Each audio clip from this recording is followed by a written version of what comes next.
اور جو لوگ ایمان لائے ہیں اور انہوں نے نیک عمل کیے ہیں، ہم ان کو ایسے باغات میں داخل کریں گے جن کے نیچے نہریں بہتی ہوں گی، یہ ان میں ہمیشہ ہمیشہ رہیں گے۔ یہ اللہ کا سچا وعدہ ہے، اور اللہ سے زیادہ بات کا سچا کون ہو سکتا ہے؟ نہ تمہاری تمنائیں جنت میں جانے کے لیے کافی ہیں، نہ اہل کتاب کی آرزوئیں۔ جو بھی برا عمل کرے گا اس کی سزا پائے گا، اور اللہ کے سوا اسے اپنا کوئی یار و مددگار نہیں ملے گا۔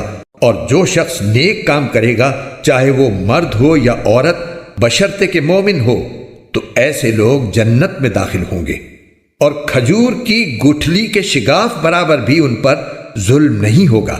اور اس سے بہتر کس کا دین ہوگا جس نے اپنے چہرے سمیت سارے وجود کو اللہ کے آگے جھکا دیا ہو، جبکہ وہ نیکی کا خوگر بھی ہو، اور جس نے سیدھے سچے ابراہیم کے دین کی پیروی کی ہو۔ اور یہ معلوم ہی ہے کہ اللہ نے ابراہیم کو اپنا خاص دوست بنا لیا تھا۔